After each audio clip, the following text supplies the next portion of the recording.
नमस्कार, आप देख रहे हैं न्यूज वॉच इंडिया और मैं हूं आपके साथ पंकज यादव। करते हैं बुलेटिन की शुरुआत इस वक्त की बड़ी खबर के साथ। तो बिहार की सियासत से बड़ी खबर सामने आ रही है, जहां पर नीतीश मंत्रिमंडल का एक और विकेट गिर चुका है। कृषि मंत्री सुधाकर सिंह ने दिया है इस्तीफा। आरजेडी प्रदेश अध्यक्ष जगदानंद के बेटे हैं सुधाकर सिंह। अपने बयानों से चर्चा में रहे थे सुधाकर सिंह। तो देखिए, बिहार से ये बड़ी खबर आपको बता रहे हैं, जहां पर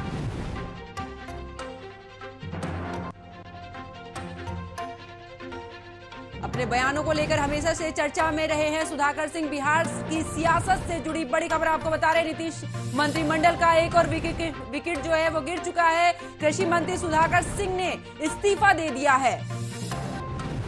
आरजेडी प्रदेश अध्यक्ष जगदानंद के बेटे हैं सुधाकर सिंह। अपने बयानों से चर्चा में आए थे सुधाकर सिंह। अपने बयानों को साथ ही आपको बता दें कि खुद को बताया था चोरों का सरदार। तो देखिए, बड़ी खबर आपको बता रहे हैं बिहार से। ये बड़ी खबर आपकी टीवी स्क्रीन पर, जहां पर बिहार की सियासत से जुड़ी बड़ी खबर सामने आ रही। नीतीश मंत्रिमंडल में एक और विकेट गिर चुका है।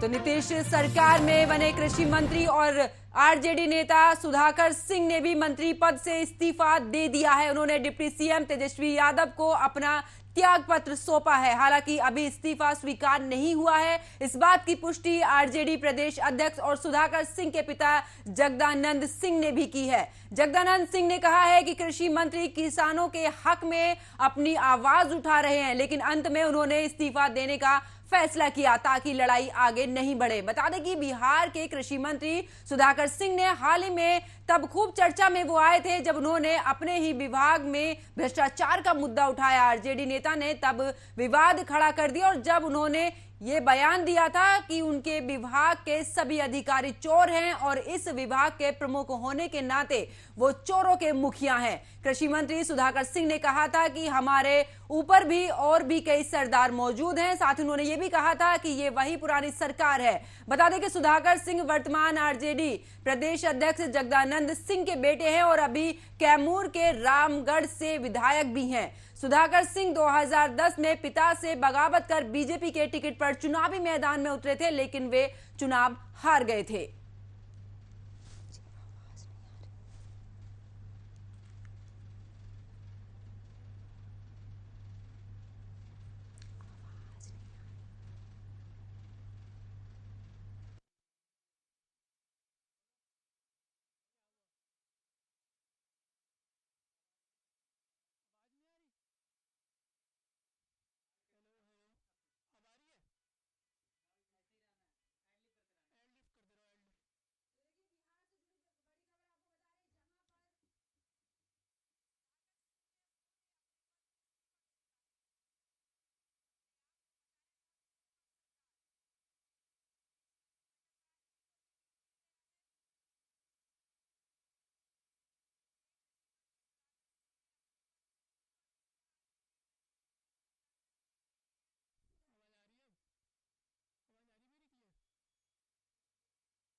घायल लोगों से अस्पताल में जाकर मुलाकात की है। वहीं घायलों से मुलाकात के बाद मीडिया से बातचीत करते हुए उन्होंने कहा है कि अस्पताल में भर्ती सभी 9 लोगों में से मैंने उन सभी से बातचीत की है। अस्पताल में भर्ती सभी घायल लोग अब खतरे के बाहर हैं। मेडिकल कॉलेज की टीम उनका इलाज कर रही है। हमारा प्रशासन और मंत्री और साथ ही विधायक परिवार वालों के साथ में है और अस्पताल में उन्होंने खुद हर घायल के पास जाकर उनका हालचाल पूछा है। वहीं सीएम योगी ने जिन 26 लोगों की इस दुर्घटना में मौत हुई है उनके परिजनों को 2-2 लाख और जो लोग इस दुर्घटना में घायल हुए हैं उनके परिजनों को 50-50 हजार के मुआवजे का भी ऐलान किया है।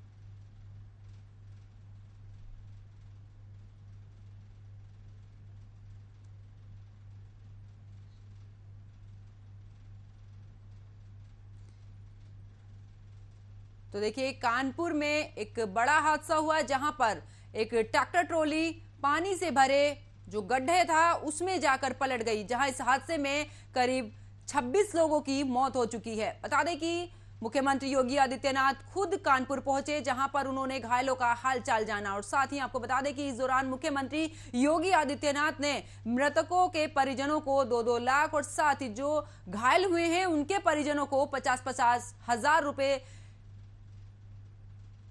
देने का इस दौरान मुआवजे का ऐलान किया है। तो अब खबर मेरठ से है, जहां पर मेरठ में नगर निकाय चुनाव का बिगुल जो है वो बज चुका है। साथ ही आपको बता दें कि इससे पहले ही जिले में पोस्टर वॉर भी शुरू हो चुका है। जिले में असदुद्दीन ओवैसी की पार्टी AIMIM की ओर से पूरे मेरठ शहर में सपा के विधायक रफीक अंसारी और समाजवादी पार्टी की ही मेयर सुनीता वर्मा के लापता होने के पोस्टर चस्पा कर दिए गए हैं। साथ ही उन पर शहर में विकास कार्य न करने का भी आरोप लगाया गया है। मेरठ के इस इलाके को आप देख सकते हैं कैसे गलियों की सड़कों को खोदकर रख दिया गया और साथ ही विकास के नाम पर मलबा भी पड़ा हुआ है। गलियों में शिविर सड़क के ऊपर बनाए गए हैं, घरों की दहलीज से ऊंची नालियां बनाई गई हैं जिससे घरों में गंदा पानी घुस जाता है। कई लोग जो घरों को छोड़कर भी जा चुके हैं। यहां रहने वाले इलाके के लोगों में प्रशासन और जनप्रतिनिधियों के खिलाफ नारेबाजी भी इस दौरान नजर आई है।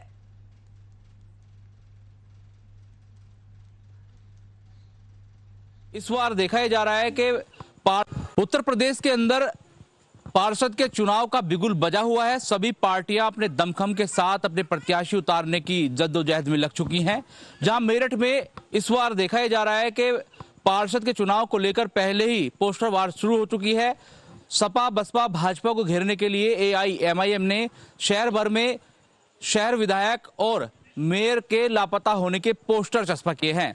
इसी चीज को देखते हुए आज न्यूज वॉच इंडिया की टीम ग्राउंड पर पहुंची है और उन समस्याओं को देखने की और दिखाने की कोशिश कर रही है जिन समस्याओं को AIMIM ने पोस्टर के जरिए उठाने की कोशिश की है और अपनी विपक्षी दलों को घेरने की कोशिश की है। जिस जगह मैं मौजूद हूं ये H ब्लॉक पड़ता है और सबसे हैरत की बात है कि यहाँ 2 वार्ड लगते हैं, 75 वार्ड लगता है और 81 वार्ड लगता है।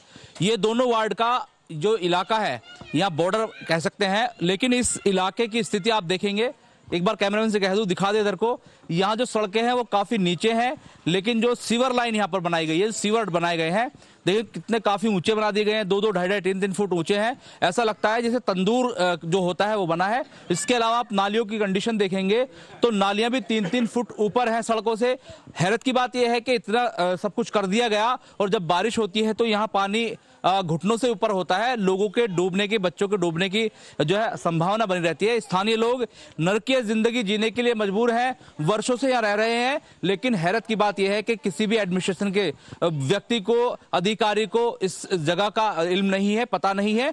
और ये सबसे हैरत की बात यह भी है कि दक्षिण विधानसभा है, यहाँ से भाजपा के फायर ब्रांड नेता और वर्तमान में ऊर्जा मंत्री सोमेंद्र तोमर, डॉक्टर सोमेंद्र तोमर विधायक हैं, ऊर्जा मंत्री भी हैं और पहले भी विधायक थे।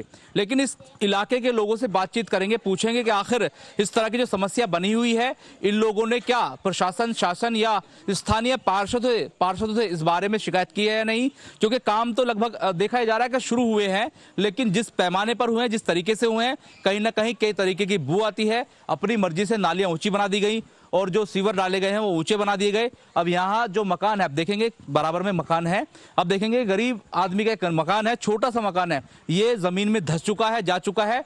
अब इस मकान में कौन रहेगा और कैसे रहेगा? अब देखेंगे पूरा दरवाजा घुस चुका है। हैरत की बात यह है कि अब इनको मकान को छोड़ना पड़ा और यहाँ ताला लगाकर जाना पड़ा। तमाम चीजें हैं। एक मकान ठीक पीछे है, कैमरे से कहूंगा उसको भी दिखा दें। मैं इसलिए इन चीजों को दिखा रहा हूं कि गरीब आदमी पूरी जिंदगी की जमा पूंजी इकट्ठी करके मकान बनाता है, लेकिन कुछ नेताओं या फिर कह सकते कुछ प्रशासनिक अधिकारियों या कुछ ठेकेदारों की गलती के चलते जो पूरी जिंदगी की जमा पूंजी है उसको ऐसे पलीता लगाया जाता है। अब स्थानीय लोगों से बात करेंगे और जानेंगे आखिर इनके क्या मुद्दे हैं, क्या समस्याएं हैं। थोड़ा उधर को एक बार चल के देखते हैं, क्योंकि यहाँ पर जो मलबा है, अब देखेंगे जो स्थानीय लोग हैं वो किसी न किसी रिक्वेस्ट करते हैं, रिक्वेस्ट करने के बाद ही यहाँ को मलबा डाला जाता है जिससे कि पानी की जो जल भराई होती है वो ना हो और पानी की निकासी ना होने के चलते जो स्थानीय लोग हैं वो परेशान हैं। यहाँ इन लोगों ने कुछ इस तरह तक अपने स्तर पर भराव किया है, लेकिन जो यहाँ की स्थिति है वो इसलिए मैं दिखा दूं, हमारी टीम यहाँ इसलिए पहुंची हुई है कि इस समय लोग मिल जाते हैं। हालांकि दिन ढल चुका है, रात होनी शुरू हो गई है, सभी लोग अपने अपने काम में चले जाते हैं, मजदूरी करते हैं, मेहनत करते हैं, मशक्कत करते हैं। दिन में ये लोग नहीं मिलते, तो इन्होंने आग्रह करके हमारी टीम को इस वक्त यहाँ बुलाया है, जिससे कि इनकी आवाज आगे उठाई जा सके।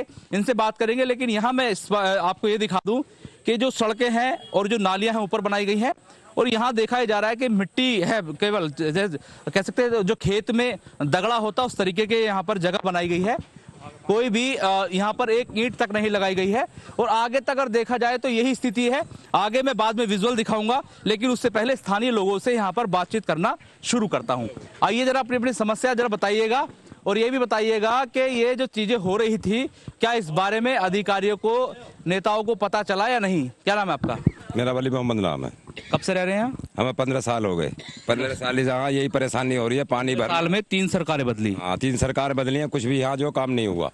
सारे यहाँ पानी भरा रहता, बच्चों के निकलने का डर रहता, मरने का डर रहता, बड़ी परेशानी होती है, निकला भी नहीं जाता। खाली बताइए, इन समस्याओं को लेकर पार्टियां सभी मैदान में हैं, लेकिन AIMIM इस बार सक्रिय हुई है और पार्षद के चुनाव में खासतौर से मेयर के चुनाव लड़ने की बात कर रही है। पोस्टर लगाए जाने शहर में, शहर विधायक और जो है मेयर के लापता होने के, तो क्या कहेंगे AIMIM को इस तरह की जरूरत पड़ी कि उनको ऐसा करना पड़ा?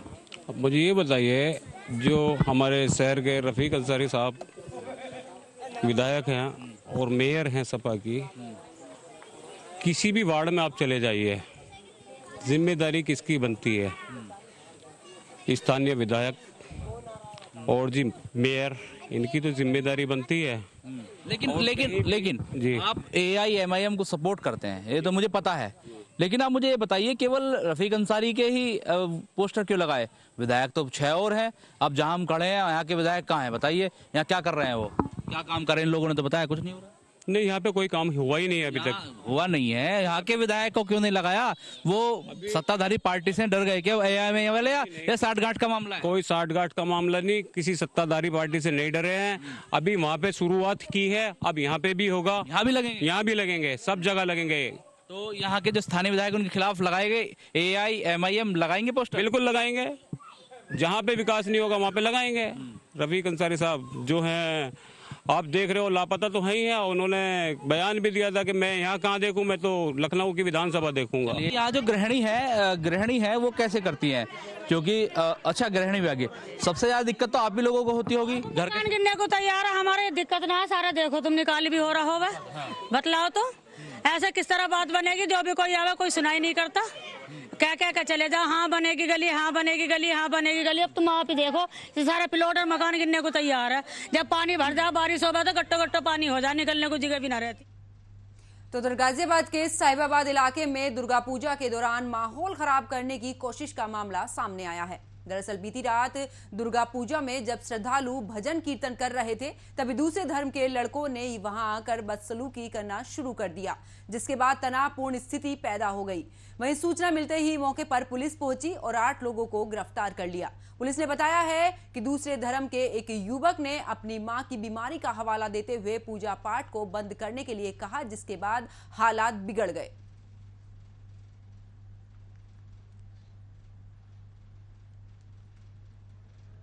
कल दिनांक 1/10/2022 को थाना क्षेत्र टीला मोड़ के पसौड़ा कस्बे में विमल साक्य ने माता दुर्गा की प्रतिमा स्थापित की थी। रात्रि में भजन चलाकर नाच गाना ये लोग कर रहे थे। इसी बीच में बगल में रहने वाले निजाम के बेटे ने अपनी मां को बीमार होने का हवाला देकर के इसका विरोध किया। इस विरोध के कारण इन दोनों लोगों के बीच में झगड़ा हो गया। पुलिस को सूचना मिली, पुलिस मौके पर पहुंची। विमल साक्य की तरफ से तहरीर लेकर के उचित धाराओं में अभियोग पंजीकृत करते हुए कुल 8 लोगों को गिरफ्तार कर लिया गया है। इनको जेल भेजा जा रहा है। मौके पर पूर्ण शांति है और वहां पे गार्ड लगा दी गई है। कल दिनांक तो देखिए, गाजियाबाद में दुर्गा पूजा के दौरान माहौल बिगाड़ने की कोशिश की गई है, जहां इस दौरान जैसे ही सूचना पुलिस को मिली है, पुलिस मौके पर पहुंची है और दूसरे समुदाय के 8 लोगों को गिरफ्तार किया है।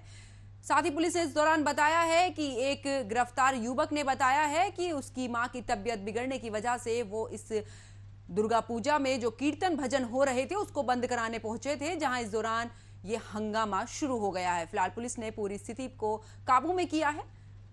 तो गाजियाबाद के साहिबाबाद का ये पूरा मामला है, जहां पर दुर्गा पूजा में भजन कीर्तन चल रहा था कि इसी दौरान दूसरे समुदाय के लोग वहां पर पहुंचे और उन्होंने माहौल बिगाड़ने की कोशिश की है। फिलहाल जैसे ही पुलिस को इस बात की भनक लगी तो पुलिस ने 8 लोगों को गिरफ्तार कर लिया और साथ ही उनसे पूछताछ भी की गई है।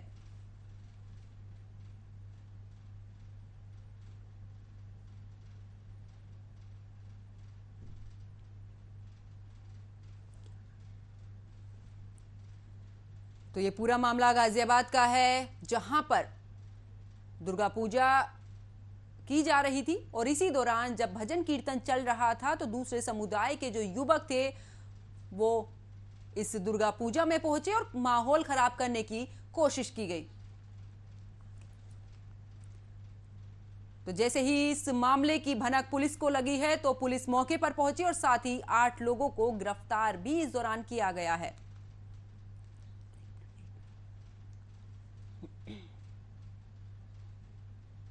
और आज देश भर में राष्ट्रपिता महात्मा गांधी की 193वीं जयंती मनाई जा रही है। देश भर में बापू को याद करते हुए कार्यक्रमों का भी आयोजन किया गया है।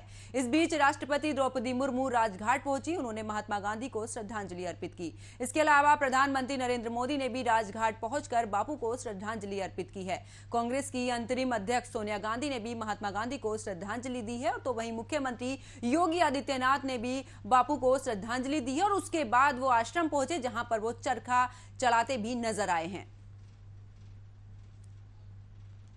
तो देखिए आपकी टीवी स्क्रीन पर 4 तस्वीरें हैं, जहां पर राष्ट्रपति द्रौपदी मुर्मू श्रद्धांजलि देने पहुंची थी। तो वहीं दूसरी तस्वीर में प्रधानमंत्री नरेंद्र मोदी ने भी बापू को श्रद्धांजलि दी है। वहीं तीसरी तस्वीर जहां पर कांग्रेस की अंतरिम अध्यक्ष सोनिया गांधी ने भी महात्मा गांधी को श्रद्धांजलि दी है। और तो चौथी तस्वीर जो है वो यूपी से है, जहां पर मुख्यमंत्री योगी आदित्यनाथ ने महात्मा गांधी को श्रद्धांजलि अर्पित की और उसके बाद ही वो आश्रम भी पहुंचे, जहां पर उन्होंने चरखा भी चलाया और इस दौरान उनके साथ में डिप्टी सीएम ब्रजेश पाठक भी मौजूद रहे। 2 अक्टूबर के दिन राष्ट्रपिता महात्मा गांधी जी के साथ साथ में देश के दूसरे प्रधानमंत्री लाल बहादुर शास्त्री जी की भी जयंती मनाई जाती है और देश के दूसरे प्रधानमंत्री लाल बहादुर शास्त्री की आज 118वीं जयंती है। शास्त्री जी देश को स्वतंत्रता और साथ ही आत्मनिर्भरता दिलाने वाले एक उत्कृष्ट राजनेता के रूप में देखे जाते थे। लाल बहादुर शास्त्री की जयंती के मौके पर राष्ट्रपति द्रौपदी मुर्मू, पीएम मोदी और यूपी के सीएम योगी आदित्यनाथ ने उनको श्रद्धांजलि दी है। तो देखिए आपकी टीवी स्क्रीन पर 3 तस्वीरें हैं, जहां पर राष्ट्रपति द्रौपदी मुर्मू पहली तस्वीर में, दूसरी में प्रधानमंत्री नरेंद्र मोदी और तीसरी तस्वीर में सीएम योगी आदित्यनाथ ने देश के दूसरे प्रधानमंत्री लाल बहादुर शास्त्री को आज उनकी जयंती पर याद किया और साथ ही उनको नमन करते हुए श्रद्धांजलि भी अर्पित की।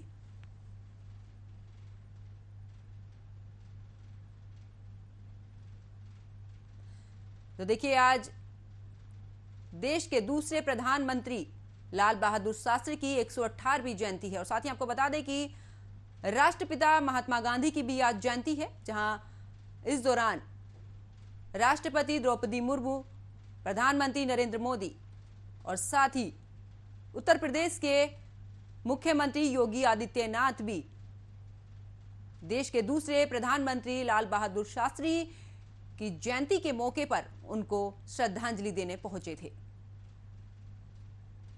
आज अलग अलग तरह के कार्यक्रम भी आयोजित किए गए हैं, जहां पर अलग अलग जगहों पर देश के दूसरे प्रधानमंत्री लाल बहादुर शास्त्री को आज याद किया गया है और उनकी जयंती पर उन्हें नमन करते हुए श्रद्धांजलि भी अर्पित की गई है। आपकी टीवी स्क्रीन पर 3 तस्वीरें हम आपको दिखा रहे हैं, जहां पहली तस्वीर में राष्ट्रपति द्रौपदी मुर्मू श्रद्धांजलि देने राजघाट पहुंची, तो वहीं प्रधानमंत्री नरेंद्र मोदी ने भी देश के दूसरे प्रधानमंत्री लाल बहादुर शास्त्री को श्रद्धांजलि दी है। तो वहीं मुख्यमंत्री योगी आदित्यनाथ ने भी लखनऊ में लाल बहादुर शास्त्री को नमन करते हुए उनको श्रद्धांजलि अर्पित की थी।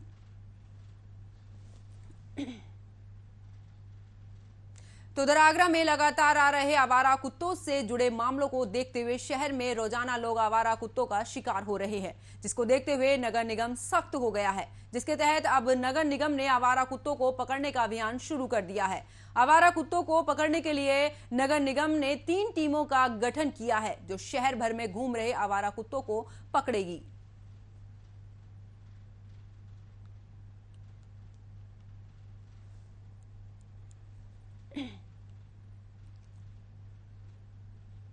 तो आगरा किला के मोड़ पर शाहजहां पार्क के सामने वीर गोकुल सिंह जाट की प्रतिमा लगाने के बाद अनावरण किया गया। केंद्रीय राज्य मंत्री एसपी सिंह बघेल, सांसद हरद्वार दुबे, मेयर नवीन जैन, विधायक डॉक्टर जीएस धर्मेश, पुरुषोत्तम खंडेलवाल और साथ ही आपको बता दें कि डॉक्टर धर्मपाल सिंह ने हवन यज्ञ के बाद 17 फुट ऊंची 35 लाख रुपए से तैयार प्रतिमा का दूधाभिषेक और साथ ही जलाभिषेक करके उसका अनावरण किया है।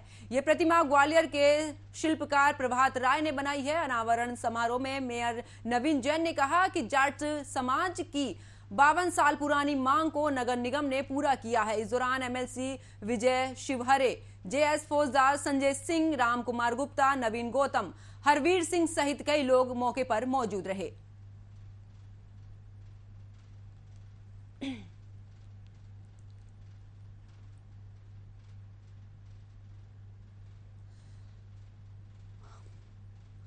तो देखिए आगरा का, आपको ये आगरा से पूरी खबर हम आपको बता रहे हैं, जहां पर एक 52 साल पुरानी जो मांग है उसको पूरा किया गया है। वीर गोकुल सिंह जाट की प्रतिमा का आज अनावरण भी किया गया है। आगरा किले के पास लगाई गई है ये प्रतिमा।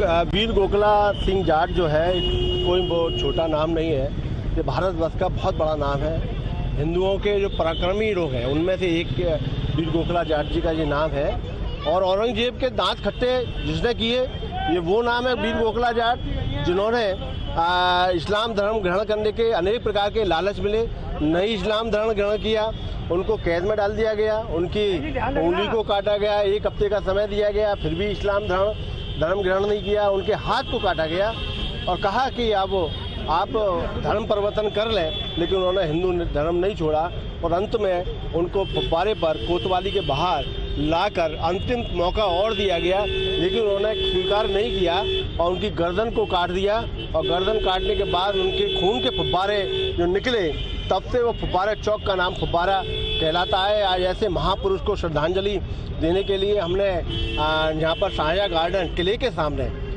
मूर्ति का अनावरण करके दिया है। हमारे आगरा के लोकप्रिय सांसद और भारत सरकार के मंत्री एसपी सिंह बघेल और हमारे राज्यसभा के सांसद हरद्वार दुबे, हमारे सभी क्षेत्र के विधायकों की मौजूदगी में इस मूर्ति का अनावरण।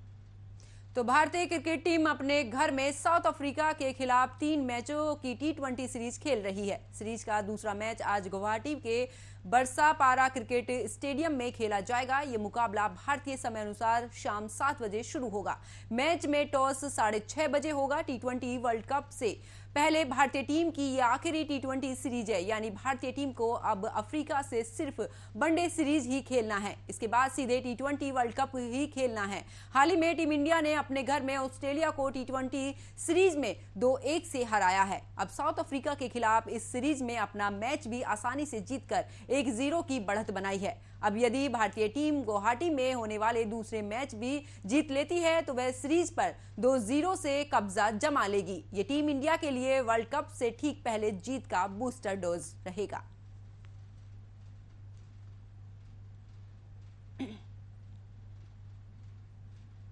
तो दिल्ली के सुंदर नगरी इलाके में मनीष हत्याकांड में बड़ा खुलासा हुआ है। पुलिस ने दावा किया है कि हत्या करने वाले 3 आरोपी लगातार मनीष पर केस वापस लेने का दबाव बना रहे थे। जब मनीष ने केस वापस नहीं लिया तो आरोपियों ने चाकुओं से गोदकर हत्या कर दी। तीनों आरोपी घटना के बाद सीसीटीवी कैमरे में कैद हुए थे, जिसके बाद पुलिस ने ट्रेस किया और पूछताछ के बाद पूरी घटना से पर्दा उठ गया है। पुलिस के मुताबिक नॉर्थ ईस्ट दिल्ली इलाके में रहने वाले मनीष की शनिवार शाम 3 बजे ये 3 आरोपियों ने सरेआम चाकुओं से ताबड़तोड़ हमला करके हत्या कर दी। आरोपियों के जो नाम है वो फैजान, विलाल और साथ ही आलम है। हत्या करने के बाद आरोपियों ने गली में चीखते हुए कहा था कि मार दिया है, लाश उठाकर ले जाओ, 2 और को भी मारेंगे। हत्या की पूरी जो वारदात है वो सीसीटीवी कैमरे में कैद हो गई है। इसमें दिखाया भी जा रहा था कि कैसे आरोपी मनीष पर एक के बाद एक चाकू से हमला कर रहे हैं। मनीष का गुनाह सिर्फ इतना था कि वो अपने खिलाफ हुए अपराध पर अदालत में गवाही दे रहा था। परिवार वालों के मुताबिक 1 साल पहले मनीष से उनका मोबाइल छीन लिया गया था और उस दौरान भी उसके ऊपर चाकू से हमले किए गए थे। उसकी गर्दन और पेट पर चाकू के से इस दौरान वार भी किए गए थे। पुलिस ने तब मनीष की शिकायत 2 आरोपी कासिम और मोहसिन को गिरफ्तार किया था। आरोप है कि अब कासिम और मोहसिन के करीबी मनीष पर लगातार केस वापस लेने का दबाव बना रहे थे और इसी को देखते हुए मनीष पर बीती रात एक के बाद एक चाकू से हमला कर उसे मौत के घाट उतार दिया।